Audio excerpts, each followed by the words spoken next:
कृपया पधारें और हमें आगमों का अनमोल ज्ञान प्रदान करें। पधारिए गुरुदेव। पथेन वंदामि सुखसागर कुछ हाँ जी। अच्छा।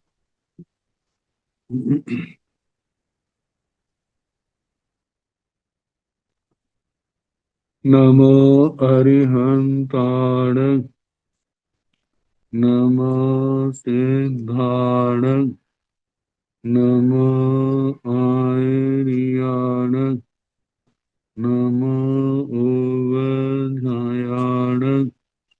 नमो लोये सव साहोण एसो पंच नमोकारो सव पावपणासनो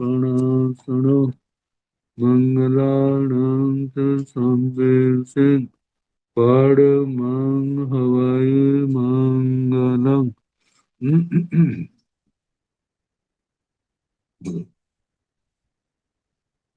जिन शासन जिन वाणी सदा जयवंत हो श्रवण संग सदा अविचल मंगल हो। मुक्ति को प्राप्त श्रमण भगवान महावीर स्वामी उनकी परम पावन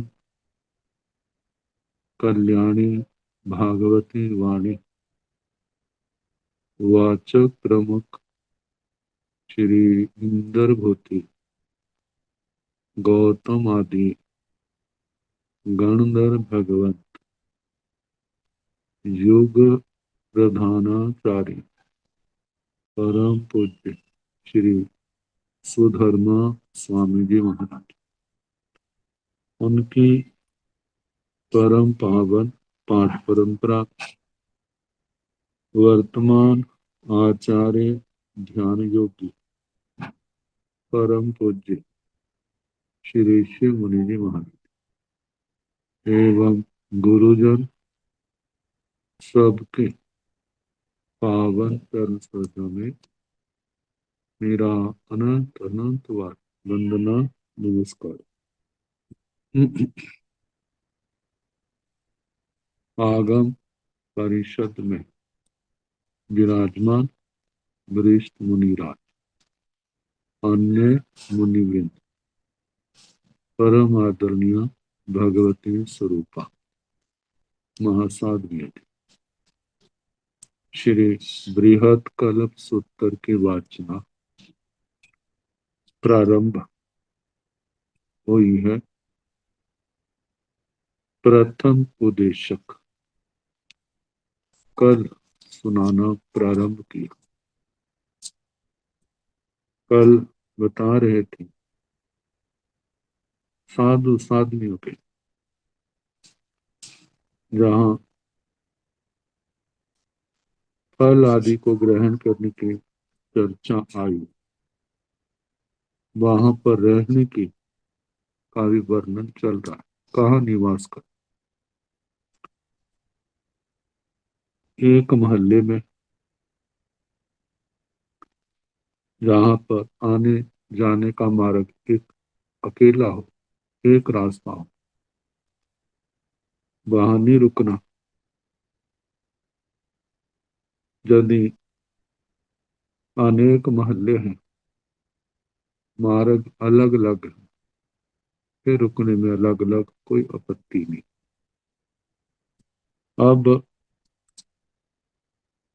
नो कप्पई निगंथीन आवण विहंसीवा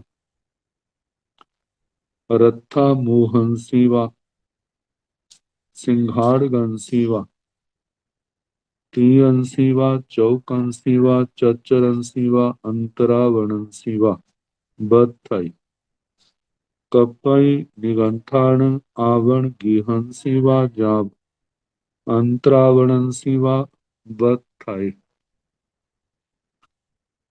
नो कपई निगंथी निर्ग्रंथियों को जिन स्थानों का नाम लिया जाएगा इनमें बत्थाई निवास करना, नो कप्पई कल्पता ने। पहला है आवण गृहंसिवा, आपन गृह,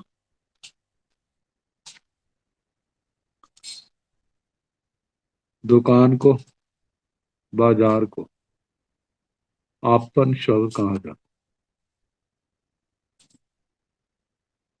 बाजार के बीच में विद्यमान गृह उपाश्रय आपन गृह कहा जाता है, ऐसा स्थान। दूसरी बात, रथा मुहंसिवा, रथा, रथ्या, वह मार्ग जिसमें से रथ निकल सकता है, गली के लिए आता है।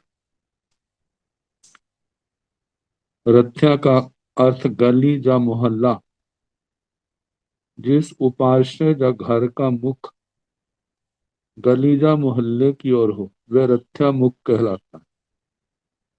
जिस घर के आगे से गली प्रारंभ होती उसे भी रथ्या मुख कहते हैं, ऐसे स्थान। तीसरा है सिंघाड़गन शिवा, श्रृंगाटक, सिंगाड़े के समान त्रिकोण स्थान हो। तीन शिवा, त्रिक, जहाँ तीन गलियां, तीन रास्ते मार्ग मिलते हैं उस स्थान को त्रिक कहा जाता है। चौकंसिवा, चतुष्क, चौराहा, जहाँ चार मार्ग मिलते हैं जिसको चौक कह देते हैं। चच्चरंसिवा, चत्वर, जहाँ पर चार, छह या अनेक रास्ते आकर मिले, जहाँ से छह या अनेक और रास्ते जाते हो ऐसे स्थान को चत्वर कहा जाता है। अंतरावणंसिवा, अंतरापण, जहाँ हाट बाजार का मार्ग उपास्य के एक और अथवा दोनों ओर बाजार का मार्ग हो उसे अंतरापण कहते हैं। जिस घर के एक तरफ दुकान हो दूसरी तरफ निवास हो उसे भी अंतरापण कहा है। कहते हैं ऐसे स्थान पर नो कप्पाई निगंथिण बत्थाई, निर्गंथियों को रहना निकल। कारण लोगों का आना जाना ज्यादा होने के कारण, जहां पर आने जाने वालों की दृष्टि सामने पड़ती है। इन कारणों को देखते हुए उत्सर्ग मार्ग में साध्वियों का ऐसे स्थान पर रुकने का निषेध किया है। सबसे बड़ी बात, नारी शरीर होने के कारण शील की सुरक्षा की दृष्टि को सामने रखते हुए लोगों का आना जाना सामान्य होने के कारण इन सब बातों को देखते हुए ऐसे जन साधारण स्थानों पर रुकने के लिए निषेध कर दिया।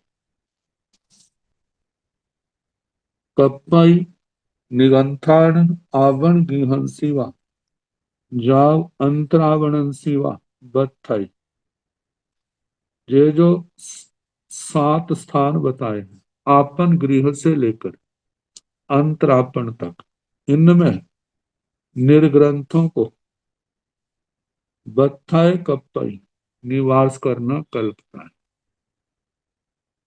मतलब जो भय साध्वी को लेकर के वो साधु को लेकर के वो बात नहीं, इसलिए निर्ग्रंथों को भगवान ने आज्ञा दी।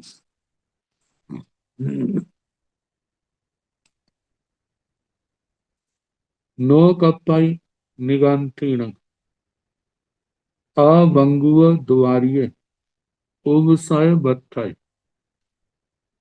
एगम पत्थारं अंतो किच्चा एगम पत्थारं बाहिं किच्चा ओ हाड़िय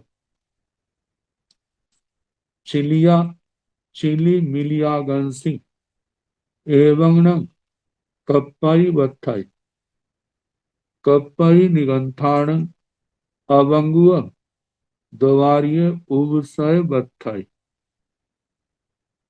नो कप्पाई निगंथीण अभंगुव द्वारिये उबसय बत्थाई निर्ग्रंथियों को ऐसे पाश्रय में ऐसे उपाश्रय में बत्थाई नो कप्पाई निवास करना नहीं कल्पता। कैसा? अभंगुव द्वारी जिस उपाश्रय के द्वार सदा खुले रहते हो, रात को भी खुले हैं, कोई भी आ सकता है, कोई रोक टोक नहीं। ये तो उत्सर्ग नियम है, उत्सर्ग सूत्र, सामान्य सूत्र नहीं रुकना। मानो कभी स्थान ना मिले, बिहार यात्रा में हो, फिर क्या किया जाए? सुरक्षा तो अपने हाथ में है। तो बता, एगम पत्थारंग अंतो किच्चा, फिर रास्ते में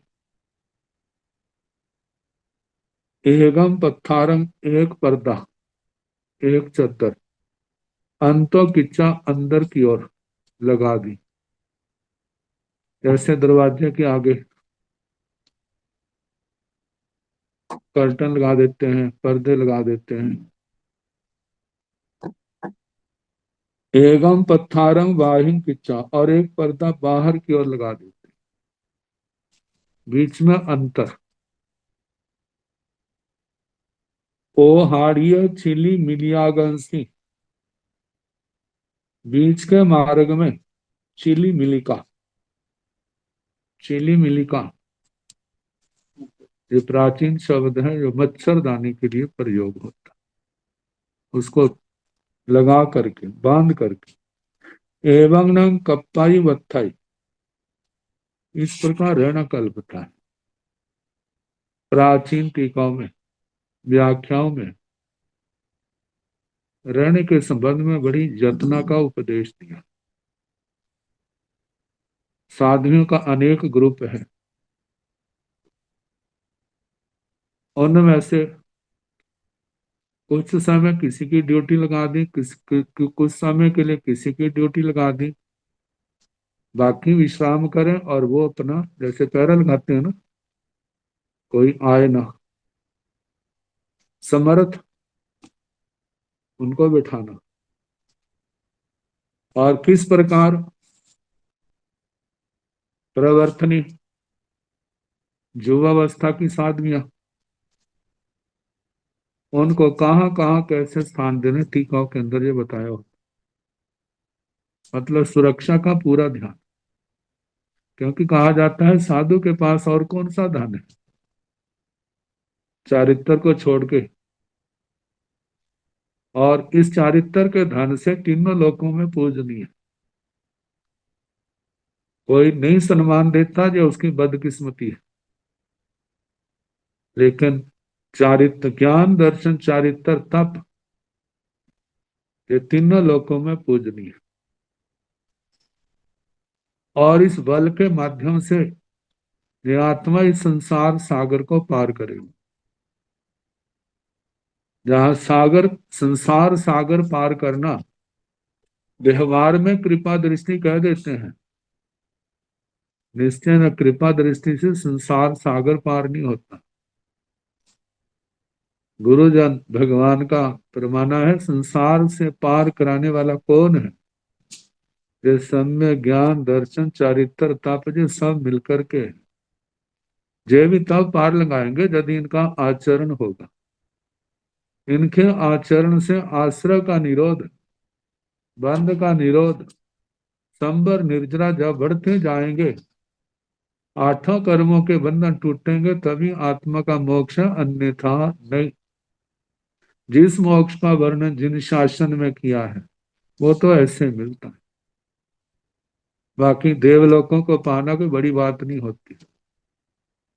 देवों के संसार इस आत्मा ने एक दो बार नहीं, अनंता बार पाए। उन संसार, उन जन्मों से ना तो आत्मा की तृप्ति हुई, ना भूख मिटी, ना संसार परिभ्रमण मिटा। संसार परिभ्रमण मिटने का कारण क्या है? वो तो जो ज्ञान दर्शन चारित्र तत्व है, जिनके लिए कहा जाता है सम्यक दर्शन चारित्राणि मोक्ष मार्ग। आचार्य श्री उमा स्वाति जी के शब्द, उत्तराधीन सूत्र के अनुसार सम्यक ज्ञान, सम्यक दर्शन, सम्यक चारित्र, सम्यकता, ये चारों मिलकर के जो मोक्ष मार्ग है। अनंत जीवों ने इस मार्ग पर चल करके संसार सागर को पार किया है। कोई ऐसा जीव नहीं है जो इनके बिना संसार को पार कर जाए। तो इसलिए भगवान कहते हैं कि इस चारित्र की रक्षा के लिए, धर्म आराधना साधना की रक्षा के लिए आत्मा को सदा जागरूक रहना पड़ता है। जागरूक रहेंगे तो संसार से कोई रोक नहीं सकता तरने के लिए। और जो सोओगे फिर कोई गारंटी नहीं है। तो कहा कि साधुओं को यदि कोई ऐसा स्थान ना मिले तो अपनी व्यवस्था कैसे करनी। प्राय करके आजकल तो फिर भी संघ ध्यान रखते हैं, लेकिन जब प्राचीन काल में विहार यात्राएं होती थी, प्राचीन टीकाएं पढ़ते हैं तो पता चलता है कैसी कैसी व्यवस्था किन में। रास्ते में जंगल आते थे, रुकने के स्थान नहीं मिलते थे।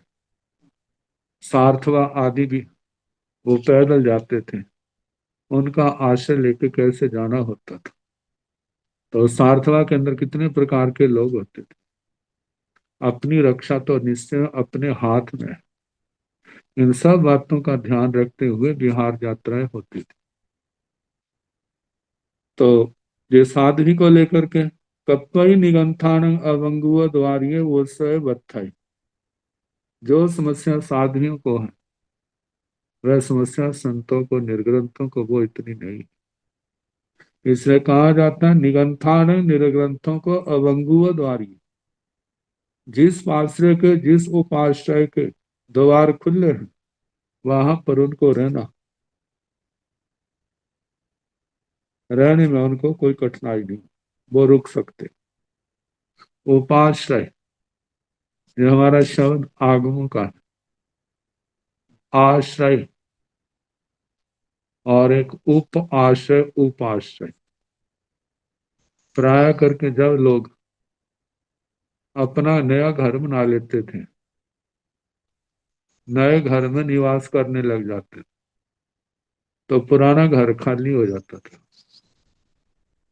तो कभी तो वो पुराना घर ताले कुंडे लग जाते थे, कभी किसी को किराए पर भी दिया जा सकता, कभी नहीं भी देते थे। अपनी अपनी दृष्टि।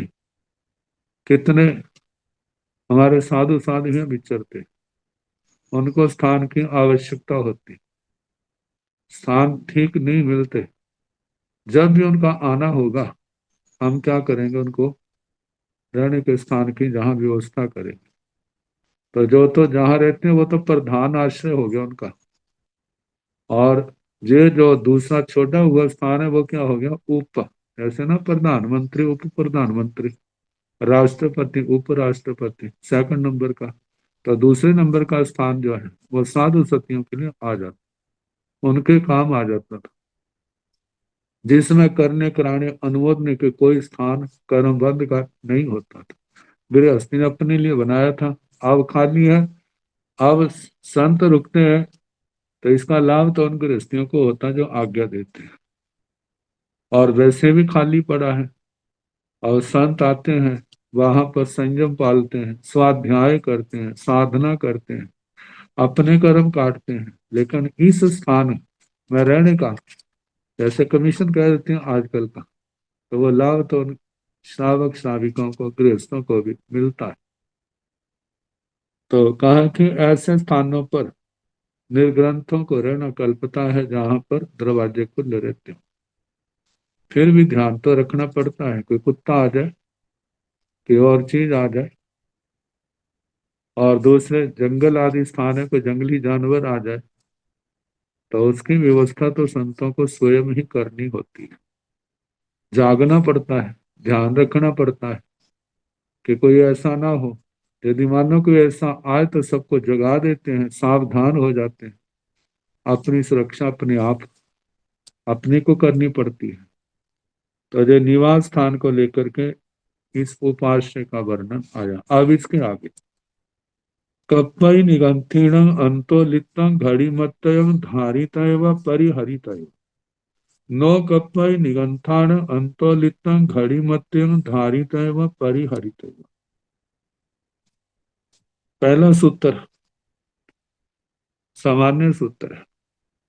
साधु साधुओं को ग्राह्य करके बार बार बाहर जाना नहीं कल्पता, लेकिन जब आवश्यक क्रियाओं की व्यवस्था, जब जिस रुकने वाले स्थान पर ना हो, तो कई बार बाहर भी जाना पड़ता है।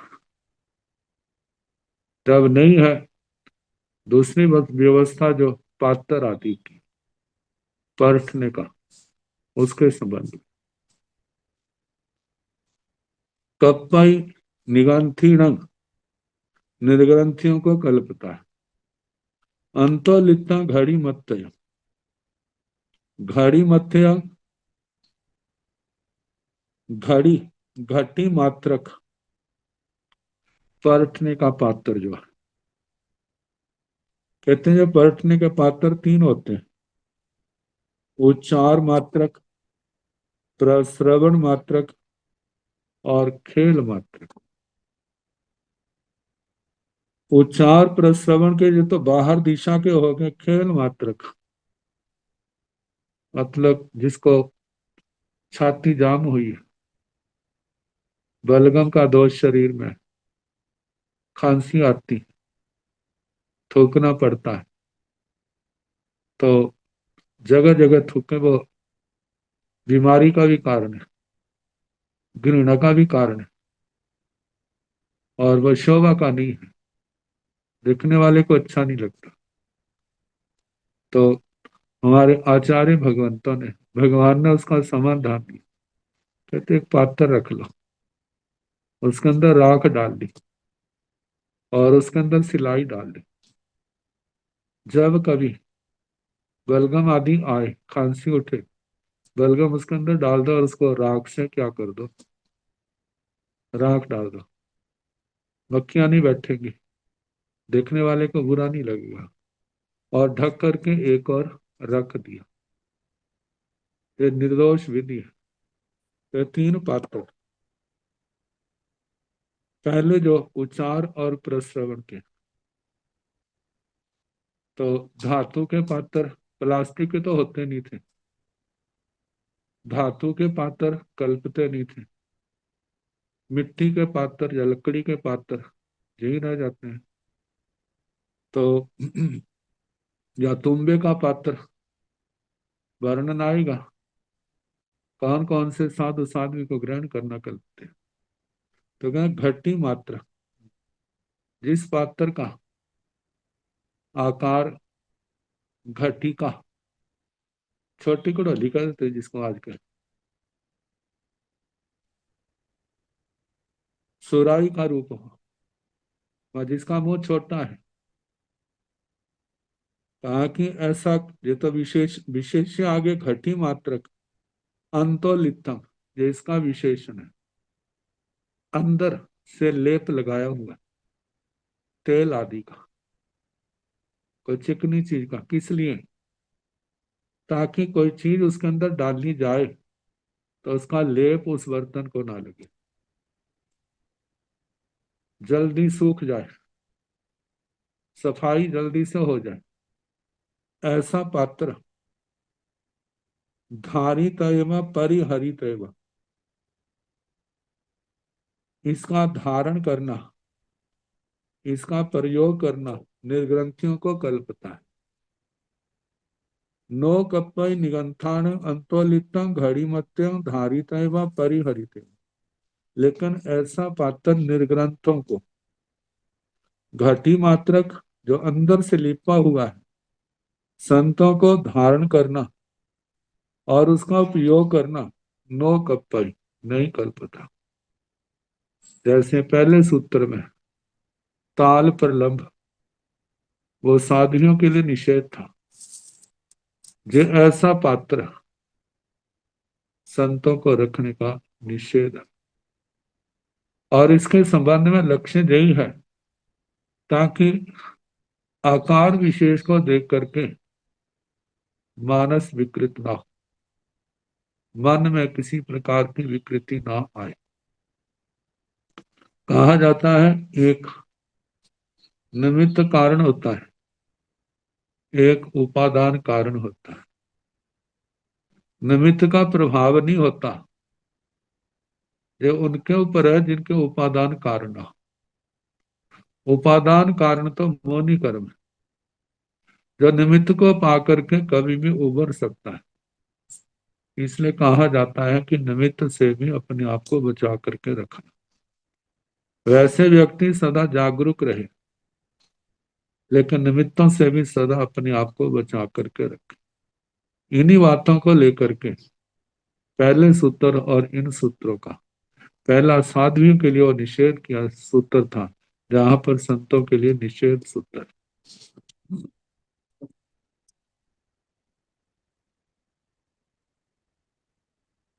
अब इसके आगे कपई निगंथान व निगंथिण व चेल छिली मलियम धारित एवं परिहरित एवं। कपई निगंथान व निगंथिण व निर्ग्रंथ निर्ग्रंथियों को, चेल छिली मलियम, चेल वस्त्र की चिली मिलिका, चिली मिलिका मच्छरदानी, धारित एवं परिहरित एवं धारण करना, उसका उपयोग करना कल्पता है। ये तो ऐसा क्यों, इसके संबंध में कारण बताए। कहते हैं चिली मिलिका, इसके 5 रूप दिए हैं, 5 प्रकार के। पहला है सूत्रमयी, कपास आदि के धागों से बनी हुई। दूसरा रज्जुमयी, ऊन आदि के मोटे धागों से बनी हुई। तीसरा है बलकलमयी, सन पटसन आदि से आदि की शाल से बनी हुई, जिसका बारदाने की बोरियां बनती। सन पटसन मतलब कि ये पौधे होते हैं, सूख जाते हैं, तो उनको काट करके वो अग्गर हिस्सा जहां बीज होते हैं उसको काट देते हैं, जड़ों से काट करके सुखा करके फिर उसको पानी में डाल देते हैं। 5-7 दिन तक, 10 दिन तक पानी में रह करके वो अच्छी तरह गल जाती है। गलने के कारण जो उस अंदर के हिस्से से जो ऊपर की त्वचा चिपकी हुई थी वो क्या हो जाती है, नरम पड़ जाती है। फिर बाद में सुखा करके उसको अलग करके फिर उसके डोरियां रस्सी आदि बना लेते हैं, फिर उसका उपयोग किया जाता है। तो बताया कि ऐसी सन पटसन आदि की शाल से बनी हुई बलकलमयी चिलमिलिका, दंडकमयी बांस बैंत से बनी हुई, काटमयी चटाई से बनी हुई। कहते हैं इनमें से जो पहली सूत्रमयी है, कपास से बनी हुई, ऐसी चिलमिली रखने का विधान किया गया है, दूसरियों का नहीं, क्योंकि दूसरियों का बोझ ज्यादा होता है, ये हल्की होती है। एक स्थान से दूसरे स्थान पर ले जाना आसान होता है। कहते हैं चीली मिलिका का प्रमाण 5 हाथ लंबी, 3 हाथ चौड़ी, 3 हाथ ऊंची बताया है। इसके भीतर मतलब एक साधु साधु है तो एक आराम से आ जाता है, साध्वी है उसके लिए पर्याप्त होती है। इसका कारण क्या? इस कहते हैं जिन क्षेत्रों में मक्खियां, मच्छर, डांस आदि ज्यादा हो, दिन में मक्खियां ना बैठने दे, रात को मच्छर, इससे क्या होता है? विराधना, उसका स्वाध्याय में विघ्न, ध्यान में विघ्न। अभी इतनी क्षमता तो है नहीं कि उनको सहन कर ले, क्योंकि उनमें बच्चे भी होते हैं, बड़े भी होते हैं, मध्यम आयु के भी होते हैं। एक तो ऐसे हैं वज्र ऋषभ नारद संगहन के धनी, आत्मा इतनी जागृत है, भेद विज्ञान की इतनी साधना हो गई, कोई बैठे कोई असर पड़ता नहीं, लेकिन सारे के जैसे नहीं होते। तो बताए भाष्यकार ने कहा है कि प्रत्येक साधु साध्वी को एक एक चिलमिलिका रखने का निर्देश किया है, जिसका अभिप्राय वर्षा आदि ऋतुओं में जब डांस, मच्छर, मक्खी, पतंगे आदि क्षुद्र जंतु उत्पन्न होते हैं, तब रात्रि के समय चिलमिलिका के अंदर सोने से उनकी रक्षा होती है। नहीं तो क्या होता, ना हो, सो जाता है, पता चलता नहीं है। अब उन जीवों की भी विराधना होती है, अपनी नींद भी पूरी नहीं होती है, जिसके कारण से स्वाध्याय आदि में बाधा होती है, बस्तर खराब हो जाते हैं, खून के कारण से, जो मच्छर आदि के कारण से देखने को भद्दे लगते हैं। तो कहा जाता है इन सब के विराधना से बचने के लिए और स्वाध्याय आदि में निर्विघ्नता बनी रही, इसके लिए उसके प्रयोग की आज्ञा दी।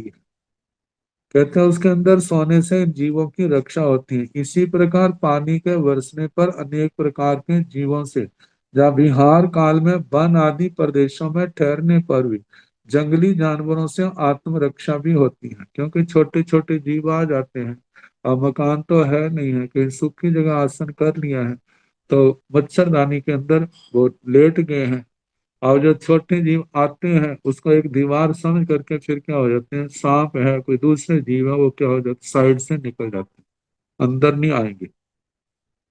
नहीं तो कई बार सुनने में आता है कि संत लेटे हैं और उधर सांप आया है और ऊपर से क्या हो गया, निकल गया। अब आप जानते हैं सांप ऊपर से निकला है तो नींद ना खुलेगी, ऐसा तो हो नहीं सकता। और जिस समय नींद खुलेगी तो साधु सती की क्या दशा होगी बोला, मतलब वो सांप काट भी सकता है, कुछ भी हो सकता है। तो इसलिए इन सब की दृष्टि से इन सब को सामने रखते हुए मतलब मच्छरदानी की आज्ञा दे दी। और रोगी साधु की परिचर्या में भी उसके लगाने से सहज में उसकी सेवा आदि उसका ध्यान रखा जाता है। मक्खी मच्छर आदि के अधिक हो जाने पर कई बार ऐसा होता है आहार करना भी क्या हो जाता है, मक्खियां इतनी है दिन में आहार करना बड़ा मुश्किल है, तो कहते हैं भाई मच्छरदानी में बैठ जाओ, और जो दरवाजे लगाते हैं तो अंधेरा हो जाएगा। और फिर उसका यही है कि मच्छरदानी लगाओ भाई, अपना आहार लो, मच्छरदानी में बैठ जाओ, करो अपना, फिर उसके बाद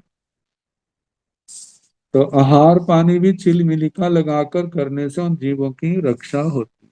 तो मच्छरदानी का क्या लाभ है, क्या है, कैसे प्रयोग करना है, इसका बताएं। अब इसके आगे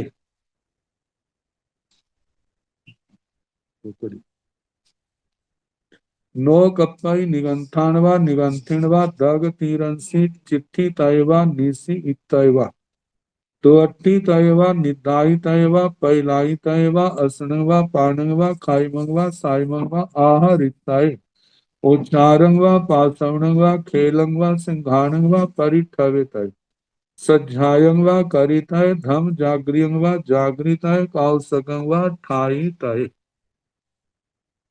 अब आगे बताया कि निर्ग्रंथ निरंथियों को ऐसे स्थान पर ठहरना, रुकना, निवास करना योग्य नहीं।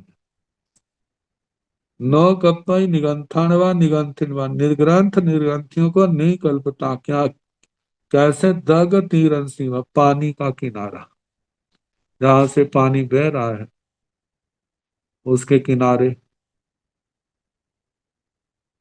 चिट्ठी तय, खड़े होना, नीसी इताइवा, बैठना, तो अट्टी ताइवा, सोचता है बड़ी ठंडी ठंडी हवा चल रही है, मैं लेट लूं, आराम कर लूं, करवट बदल लूं। निदाई तयवा, सोना, पहलाई ते प्रचला निद्रा, जहाँ उस पानी के किनारे असनंग व अशन, पानंग व पान, पानी पीना, खाईमंग व खादिम, साइमंग व स्वादिम, आहार इत्यादि व इनका आहार करना, उच्चारण व पासवण व उस पानी के किनारे उच्चार प्रसरण करना, यह तो बिल्कुल ही पूर्ण असभ्यता का रूप है। खेलंग व सिंघाणंग व खेल, सिंघाण जो बलगम से रेशा निकलता है उसको खेल कहा जाता है, मुंह से निकलता है, और नाक से निकलता है उसको सिंघाण कहा जाता है। परिठवे तय, पानी के किनारे इनको परखना, सज्जायंग व करित, पानी के किनारे बैठ करके स्वाध्याय करना, धम जागरियंग व जागृत है, धर्म जागरणा करना, काउ सगंग व ठाई तय, उस पानी के किनारे, जल के किनारे वहां पर कायोत्सर्ग करना। वो तालाब का किनारा भी हो सकता है, सरोवर का किनारा, नदी का किनारा, ऐसा कोई भी पानी का स्थान हो सकता है। ऐसे स्थानों पर ये क्रियाएं नहीं करना, वहां पर नहीं रुकना। कारण इसमें बात है कि जल भरने को आने वाली स्त्रियों को साधुओं के चरित्र में शंका हो सकती है। पानी पीने को आने वाले जानवर डर कर बिना पानी पिए ही वापस लौट सकते हैं, डर के कारण से उनके पानी पीने में अंतराय पड़ती है। इधर उधर भागने से जीव घात की भी तो संभावना रहती है, जीवों की विराधना की। दुष्ट जानवर साधु को मार सकता है, क्योंकि पानी के स्थान पर हिंसक जानवर भी तो आ सकता है। जल में रहे जलचर जीव साधु को देखकर त्रस्त होते हैं, वे जल में इधर उधर दौड़ते हैं, जिससे पानी के जीवों की विराधना होती है। अपकाय के जीवों के साथ में दूसरे जीवों की विराधना होती है। जल के किनारे पृथ्वी सचित होती है, अतः पृथ्वी काय के जीवों की विराधना होती है। साधु के कच्चा पानी पीने की या ग्रहण करने की लोगों को आशंका हो सकती है। इत्यादि कारणों से सूत्र में जल स्थान के किनारे ठहरने का निषेध किया गया है। ऐसे स्थान पर साधु को नहीं रुकना, साधु साध्वी को। नो कप्पई निगंथान व निगंथिन व सचितकम में उपसाय वत्थय, कप्पई निगंथान व निगंथिन व अचितकम में उपसाय वत्थय। नो कप्पई निगंथान व निगंथिन व निर्ग्रंथ निर्ग्रंथिन, सचितकम में उपसाय वत्थय। उपसाय उपाश्रय, उपाश्रय जहां पर विशेष्य है, सचित्त कम में जहां पर चित्रकारी की हुई है, ऐसे उपाश्रय में नो बत्थय, नो कप्पई बत्थे निवास करना नहीं कल्पता। इसी का आलंबन लेकर के अपनी जैन परंपरा में कई साधु साध्वियां के स्थानकों में फोटो भी लगे ना, साधु सतियों के, भगवान के फोटो लगे। कहते इनको उतराओ, उतारो या इन पर कपड़ा डाल दो, क्योंकि भगवान की आज्ञा है जहां पर चित्रकर्म हो वहां पर नहीं रुकना। इस सूत्र की आड़ लेते हैं। उत्तराधीन सूत्र के 35वें अध्ययन में भी आता है, लेकिन कहा जाता है पराया करके। पुराने जमाने में ऐसे स्थानों पर साधु साध्वियां नहीं रुकते थे, जो साधु साध्वी के निमित्त जिनका निर्माण होता था, और वो गृहस्थों के ही अपने अपने लिए बने हुए स्थान होते थे। और उन स्थानों के अंदर ऐसे चित्र हो जिनसे कामुकता के दर्शन होते, जिनको देखने से चित्त में विकृतियां जागने की संभावना ज्यादा हो। अब कहा जाता है साधु साध्वियों की सबकी मानसिक स्थिति अपनी अपनी होती। टीकाकारों ने कहा कि सारे आचार्य स्थूलभद्र जैसे तो नहीं हो सकते, उनमें कोई ऐसा है कि किसी का मानस विकृत ना हो। तो ऐसे जहां पर अश्लील आदि चित्र है, जिनको देखने से मानसिक दशा विकृत होती है, ऐसे स्थानों पर, ऐसे चित्त कर्म वाले स्थानों पर रुकने का निषेध किया है। लेकिन साधु साधुओं के जब भगवान की फोटो पर से मतलब किसी का ऐसा होता है, तो यदि उनको देख करके किसी का मन विकृत होगा तो फिर यही कहा जाएगा बड़ा भारी कर्मी आदमी। कि जिनको जो जहाँ सात्विकता है, धर्म की आराधना है, उनको देख करके भी जिनके मन में विकृतियां पैदा होती हैं, वो तो यही कहा जाएगा बड़े दया के पात्र। तो जो चित्र कर्म कहा है तो उसको हम ऐसा कह सकते हैं, ऐसे चित्र देव देवियां, स्त्रियां, पुरुष, पशु पक्षियों के जोड़ों के अनेक प्रकार से क्रीड़ा करते हुए ऐसे चित्र हो, जहाँ कोई मनोरंजक चित्र हो, वहां पर साधु साध्वी को नहीं ठहरना चाहिए। उन्हें देख करके मन में विकार भाव जागृत हो सकता है। बार बार उधर दृष्टि जाने से स्वाध्याय में, ध्यान में, प्रतिलेखना आदि क्रियाओं में, संयम क्रियाओं में एकाग्रता नहीं रहती। इसलिए ऐसे स्थानों पर रुकने का निषेध किया है। कपई निगंथन व निगंथिन व अचित कम्य उबसाय वत्थय।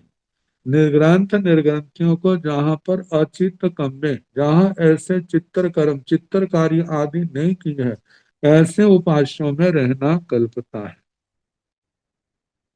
आगे नो कप्पई निगंथीनम सागार्य अनिसाय बत्थाय। कप्पई निगंथीनम सागार्य निसाय बत्थाय। कप्पई निगंथान सागार्य निसाय व अनिसाय व बत्थाय। अब कहा सागारी की निश्रा लेने का विधान। साध्वी को सुरक्षा की विशेष आवश्यकता होती, तो कहा जाता है नो कप्पई निगंथान सागार्य अनिसाय बत्थाय। जिस स्थान पर रुकना है वहां का जो मालिक है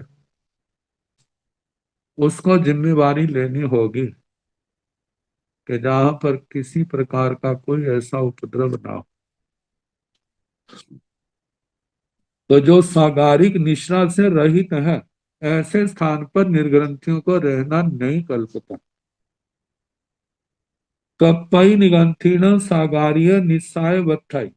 सागारिक गृहस्थ की निश्रा में रहना साध्वियों को, निर्ग्रंथियों को रहना कल्पता है, जहां पर निश्चिंत होकर के अपने स्वाध्याय, संयम, तप की आराधना सम्यक प्रकार से कर सकें, दिमाग पर कोई बोझ ना हो।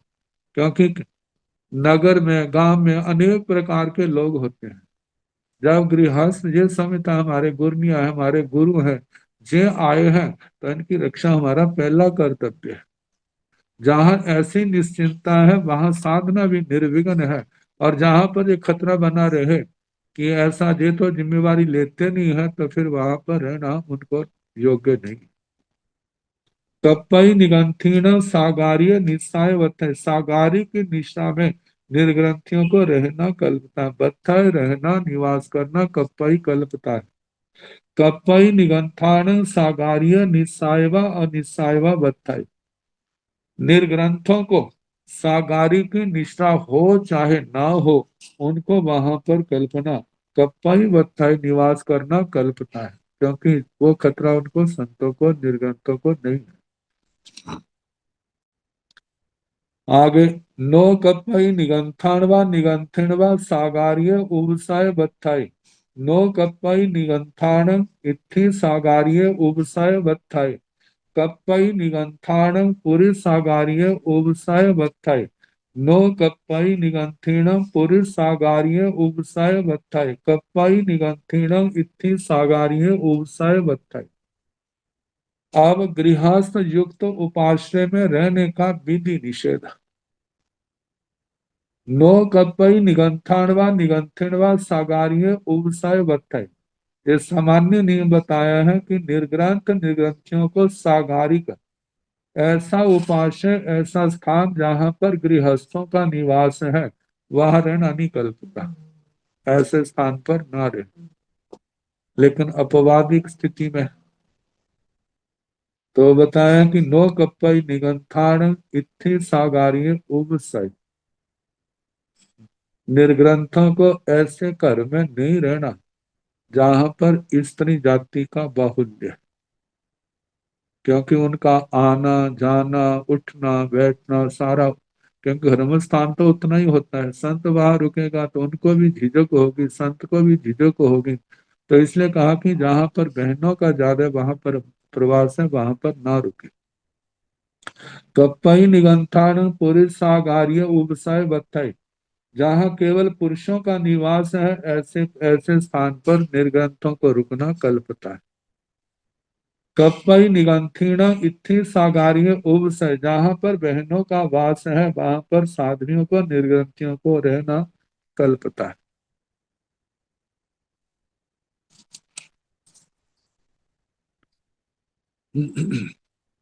कहा जाता है जिस उपास्य में स्त्री पुरुष रहते हैं वह स्त्री पुरुषों के रूप भित्ति आदि दीवार आदि पर चित्रित हो, काष्ठ पाषाण आदि की मूर्तियां स्त्री पुरुष आदि की हो, उनके श्रृंगार के साधन वस्त्र आभूषण गंध माला अलंकार आदि रखे हो, जहाँ पर भोजन पान की सामग्री रखी हुई हो, गीत नृत्य नाटक आदि होते हो, बीणा बांसुरी मृदंग आदि वाद्य बजते हो, वह उपास्य स्व स्थान में द्रव्य सागारिक है, पर स्थान में भाव सागारिक है।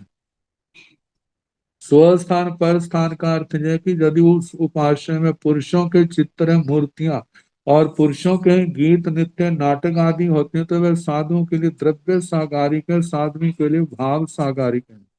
और इसी प्रकार जिस उपास्य में स्त्रियों के चित्र मूर्ति आदि हो और उनके गीत नृत्य नाटक आदि होते हैं तो वह उपास्य पुरुषों के लिए भाव सागारिक है, स्त्रियों के लिए द्रव्य सागारिक है।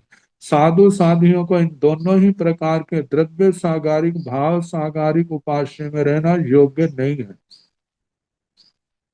कहते हैं प्रथम सूत्र में द्रव्य और भाव सागारिक उपासनाओं में रहने का जो स्पष्ट निषेध किया है वो है उत्सर्ग मार्ग, किंतु विचरते हुए साधु साधियों को उक्त दोष रहित निर्दोष उपास्य ठहरने को ना मिले तो ऐसी दशा में द्रव्य सागारिक उपास्य में साधु साध्वी ठहर सकते हैं, किंतु भाव सागारिक उपास्य में नहीं ठहर सकते। मतलब कि उत्सर्ग नियम में से तो रहने का निषेध है, कोई स्थान ना मिलता तो कहा जाता एक रात रुके और उसके बाद वहां से चला जाए, और वहां पर जागरूक रहता हुआ ही वहां पर रुके, मतलब प्रमाद अवस्था में रह करके नहीं। नो कप्पाई निगंथाण परिबद्ध से जाय बत्थाई, कप्पाई निगंथीण परिबद्ध से जाय बत्थाई, कहा जाता है नो कप्पाई निगंथाण परिबद्ध से जाय बत्थाई, निर्ग्रंथों को प्रतिबद्ध शैया वाले स्थान पर नहीं रुकना। निर्ग्रंथियों कप्पाई निगंथिण परिबद्ध से जाय बताए, निर्ग्रंथियों को प्रतिबद्ध शैया वाले स्थान उपाश्रय में रुकना कल्पता है। अब ये प्रतिबद्ध शैया का क्या मतलब है? कहते हैं प्रतिबद्ध उपाश्रय दो प्रकार के होते हैं, द्रव्य प्रतिबद्ध भाव प्रतिबद्ध। जिस उपाश्रय में छत के बल धारण छत के पाठ गृहस्थ के घर से संबंध हो उसे द्रव्य प्रतिबद्ध उपाश्रय कहा जाता है।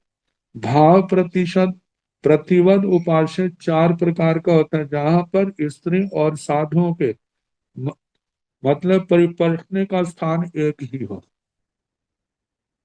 और दूसरा जहां स्त्री और साधुओं के बैठने का स्थान एक ही हो, मतलब पास पास में तो दूरी ज्यादा ना हो, और जहां पर सहज ही स्त्री का रूप आदि दिखाई देता हो, जहां पर बैठने से स्त्री के भाषा आभूषण अश्लील शब्द सुनाई देते हो, ऐसे भाव प्रतिबद्ध उपास्य है, वहां पर निर्ग्रंथों को रहने का निषेध है।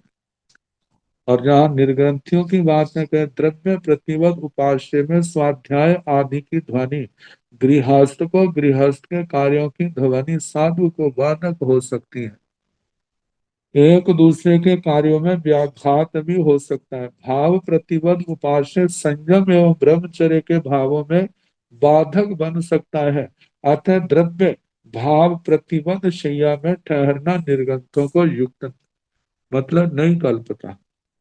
और कप्पई निगंथिण परिबद्ध से जाय बत्थाई, प्रतिबद्ध शैया में वहां पर निर्ग्रंथियों को रहना कल्पता है।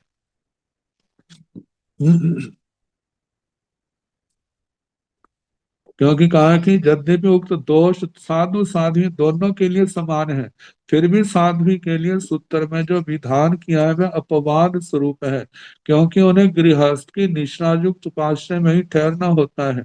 निष्ठा युक्त उपास्य कभी अप्रतिबद्ध ना मिले तो प्रतिबद्ध स्थान में ठहरना उनको आवश्यक हो जाता है। ऐसे समय में उन्हें किस विवेक से रहना चाहिए, इसकी विस्तृत जानकारी भाष्य ग्रंथों में दी है। मतलब अपने आप में स्वयं जागरूक रहना होता है। विशेष स्थिति में कदाचित साधु को ऐसे स्थान में ठहरना पड़ जाए तो उसकी भी विधि भाष्यों में बताई है। उत्सर्ग विधि से साधु साध्वी को अप्रतिबद्ध शैया में ही ठहरना चाहिए। नो कपई निगंथाण गाहवई कुलस मध्यम मध्येण गंतुम बत्थई, कपई निगंथीण गाहवई कुलस मध्यम मध्येण गंतुम बत्थई। नो कपई निगंथाण गाहवई कुलस मध्यम मध्येण गंतुम बत्थई। गार्ग निर्ग्रंथों को गाहवई कुलस गृहस्थ के गाथापति कुल के मध्यम मध्येण, यदि उनका जो आने जाने का मार्ग बीच में से बार बार गृहस्थ के करके बीच में से होकर के जाना पड़ता है, तो कहा कि निर्ग्रंथों को ऐसे स्थान पर रहना नहीं कल्पता। कप्पई निगंथिण गाहवई कुलस मध्यम मध्येण गंतुम बत्थई, लेकिन घर के मध्य में होकर जिस उपास्य में आने जाने का मार्ग हो, ऐसे उपास्य में ऐसे स्थान में निर्ग्रंथियों को रहना कल्पता है। आगे बताया है कि स्वयं को उपशांत करने का विधान।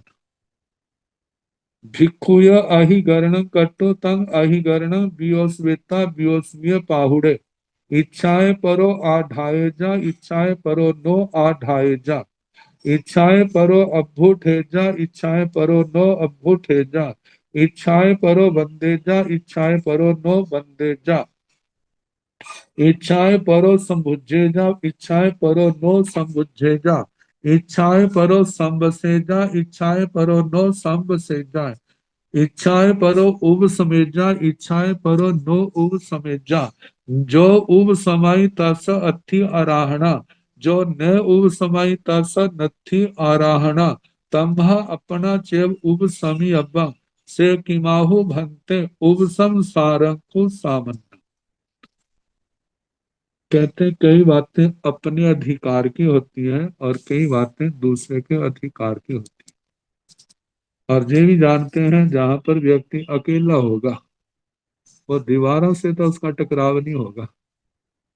जहां पर दो तीन चार पांच इससे कम ज्यादा रहते हैं तो कभी कभी सारे वीतराग तो होते नहीं, तो कभी कभी किसी की क्रिया दूसरों को अखर भी जाती है। जब अच्छी नहीं लगती है तो आवेश भी आ जाता है। जब आवेश आता है कहीं पर धीरे से कहीं पर जोर से बोल बुलारा भी क्या हो जाता है, हो जाता है, जिसके कारण से वातावरण में कलुषता आ जाती है। उस कलुषता के कारण से आरत ध्यान भी संभव है और रुद्र ध्यान भी संभव है। लेकिन साधु साधुएं शास्त्र स्वाध्याय भी जानते करते हैं और शास्त्र स्वाध्याय से ये भी जानते हैं आरत रुद्र ध्यान किसके कारण है, कर्म बंध के कारण है, आत्मा की मलिनता के कारण है। आवेश में बोला भी है, बोला भी गया, कुछ भी हुआ है। जब ठंडे हुए हैं तो एहसास हुआ, एहसास के साथ ग्लानि हुई, पश्चाताप हुआ, ओहो दुट्ठु कयम, दुट्ठु कड़म, मैंने अच्छा नहीं किया। जब ये आया मैंने अच्छा नहीं किया तो फिर उसका सुधारने का क्या रास्ता है, वो रास्ता है कीमत कमाना। अब एक व्यक्ति कीमत कमाना करता है, क्षमा याचना करता है, दूसरा क्षमा करे, देखो जरूरी थोड़ा। और दूसरा उसके साथ संबंध एक बार मधुरता खत्म हो गया दूसरा भी मधुर हो जाए, शांत हो जाए, ऐसा कोई जरूरी तो नहीं है। दूसरा उसके साथ फिर वैसा पहले की तरह मिल जाए, ये तो क्षमा याचना करने वाले के अधिकार में नहीं है, उसकी अपनी अपनी अपनी बात अपने अधिकार में, दूसरे के हाथ की बात उसके अधिकार में नहीं है। तो जहां पर कहा है भिक्षु या अधिकरण कट्टु, का भी भिक्षु अधिकरण, अधिकरण कहते हैं कलेश, कलह, लड़ाई झगड़ा, कट्टु करके तंग अहिगरण वियोस्विता। लेकिन जब अधिकरण तो हो गया, लेकिन बाद में एहसास हुआ, गिलानी हुई, पश्चाताप हुआ, ओहो दुट्ठु करण, मैंने अच्छा नहीं किया, तो उसने क्या किया, तंग अहिगरण वियोस्मिता, उसको क्षमा याचना के द्वारा, क्षमा याचना करता मेरे से भूल होगी, आगे के लिए मैं नहीं करूंगा। तो व्योस्मीय पाहुड़े, जिसने प्राभृत को, कलेश को, कलह को क्या कर दिया, शांत कर दिया, चित्त को शांत कर लिया क्षमा याचना करके। तो कहा लेकिन उसने तो किया, इच्छाएं परो आढ़ाई जा, इच्छाएं परो नो आढ़ाई। कहते जो दूसरे की इच्छा है उसका आदर करे या ना करे, ये तो क्षमा याचना करने वाले के हाथ में नहीं है। कई बार लोग कह देते हमारे, मैंने तो माफ कर दिया लेकिन दूसरा तो नहीं माफ करता, तो अब तब हम क्या करें, तब यही करें, आपने उसका बुरा नहीं सोचना, उसके प्रति गांठ नहीं बांधनी, जब कोई उसकी आवश्यकता पड़े तो आपने क्या करना, उसका सहयोगी बनना, उसका सदा शुभ चिंतक बन के रहना। इससे क्या है, आपके कर्मों का बंध नहीं होगा। जो बंधे हैं पश्चाताप क्षमा याचना के द्वारा वो टूट गए, बड़ा है तो प्रायश्चित के द्वारा टूट गया वो। तो कहा कि इच्छा है दूसरे की, वो आदर दे या ना दे, इच्छाएं परो उभूट अब्बूट जा, इच्छाएं परो नो अब्बूट जा। और किसी को ज्यादा रोष होता है ना, तो मानो दीक्षा में छोटा है तो ये तो उसकी इच्छा पर निर्भर है कि बड़ा आया है उसका आदर करे या ना करे, उसके सम्मान में खड़ा हो या ना खड़ा हो। अब ये तो उसकी इच्छा के ऊपर है। इच्छाएं परो बंदे जा, इच्छाएं परो नो बंदे जा, जो उसकी इच्छा है वो बंदना करे जा ना करे। इच्छाएं परो समुझे जा, इच्छाएं परो नो समुझे। कई बार ऐसा भी तो है ना, गुस्से में आकर के खाना छोड़ देते हैं, तो कहते जरूरी तो नहीं है, इच्छा है उसकी वो खाना साथ खाए या ना खाए। इच्छाएं परो संभ से जा, इच्छाएं परे नो संभ से जा। कहते पहले तो इकट्ठे रहते थे, इकट्ठे आसन लगा लेते, अब गुस्से में आकर के उसने आसन भी क्या कर लिया, दूर कर लिया। अब कहते हैं कि जे उसकी इच्छा है कि वो उसके साथ में रहे या ना रहे, इच्छाएं परो उब समय जा, इच्छाएं परो नो उसमें जा। जो उसकी इच्छा है कि उसको क्लेश को शांत करे या क्लेश को ना शांत करे। एक तो कहते हैं मैंने छोड़ दिया, कहते जब तक मैं बदला नहीं लूंगा, मैं तेरे को दिन में तारे नहीं दिखाऊंगा, मैं मेरे को चैन नहीं पड़ेगी। कषायों की जब इतनी उग्रता आ जाती है तो वहां पर क्या होता है, असमाधि, अशांति। जब ऐसा वातावरण होता तो क्या होता है, तो भगवान का निर्देश है जो उब समाई तस अथि आराहना, जो उब समाई, जो अपने आप को शांत रखता है, तस अथि आराहना, उस वो जिन वाणी की आराधना उसके पास है। जो न उब समय, जो शांत नहीं करता है, शांत नहीं होता है, तस नथि आराहना, उसकी आराधना नहीं है। मानो इसी बीच में जिसकी आराधना नहीं है उसकी डेथ हो जाती तो क्या होगा, तो प्राय करके उसका जन्म जो है बाण यंत्र में, ताकि बाण यंत्र भूत प्रेत में होगा, जहाँ कोई असुर कुमार, कोई नाग कुमार, इन्हीं विराधक श्रेणियों में, जो ज्योतिषियों में, मतलब विराधक स्थान पर जन्म होगा, अविराधक के स्थान पर नहीं होगा।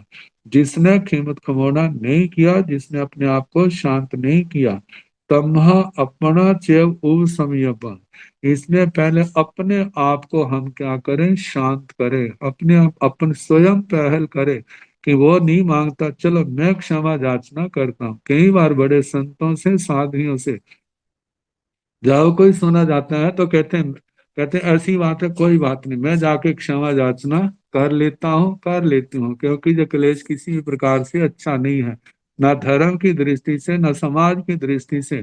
तो एकदम उठ करके क्या कर लेते थे, अपनी बात, उस बात को स्वीकार करके खिमत खमाना कर लेते थे। तो कहा वो ऐसी आत्माएं जागरूक होती हैं जो क्षमा याचना कर लेती हैं। तो बताया तम्भा, इसलिए अपना चेव उब संयम, स्वयं क्या करे, उस क्लेश को शांत करना चाहिए, करे से किमाहु भंते। भगवान ऐसा क्यों कहा कि वो झुक जाए, क्षमा याचना करे, ऐसा क्यों कहा? क्योंकि पराय करके दुनिया के लोग तो कहते हैं उसने इट्ट मारी तो पत्थर मार जोर से, लेकिन भगवान कहते हैं उसने इट्ट मारी है, तुम क्या करो, क्षमा याचना के भाव रखो। उसके बाद अरे इसने नादानी की है, मैं नादानी नहीं करूंगा, इसने गलत किया है, मैं इसके इसके समान नहीं बनूंगा, मेरा मोक्ष मार्ग है, इस मोक्ष मार्ग के द्वारा मेरे को तो क्षमा भाव रखना है। तो कहा उपसम सारंकुश सामन्ना, श्रवण जीवन का सार क्या है, साधु जीवन का सार क्या है, उपशम भाव में रहना। कषाय विकार जितने हैं, इस आग को शांत करने में साधु जीवन की सफलता है। जो शांत करता है उसका जीवन सफल है, जो नहीं करता है उसका जीवन सफल नहीं, उसको बड़ी साधना की जरूरत है। कहते हैं बाहर की तपस्याएं करनी आसान होती हैं, लेकिन मन को मारना सबसे ज्यादा मुश्किल होता है, ये भाव साधना होती है। धन्य है वो आत्माएं जो इस भाव साधना के क्षेत्र में उतरे हुए, हम उनकी अनुमोदना करते हैं, वंदन नमन करते हैं। हमारे अंदर भी ऐसे भाव आए, ऐसी भाव साधना हमारे अंदर उतरे, जो अकशाई भावना है, जो अविकारी भावना है, ऐसी साधना इस आत्मा के अंदर अवतरित हो। तो अब इसके आगे थोड़ा सा उद्देश्य रह गया, कल जैसे समय होगा कराने का प्रयास।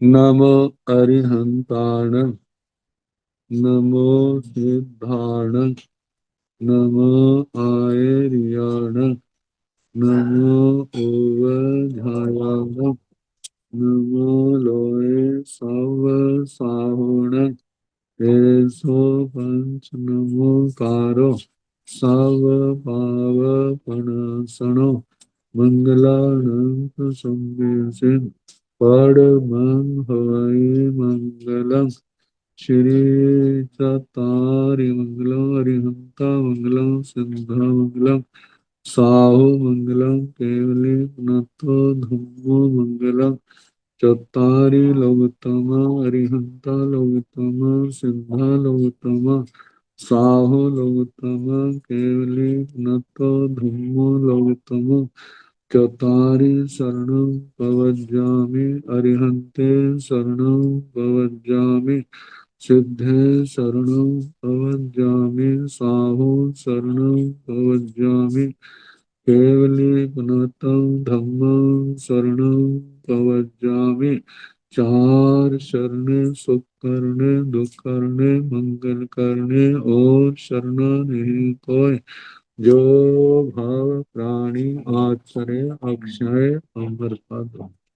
सबको यथा योग्य वंदना सुख साथ।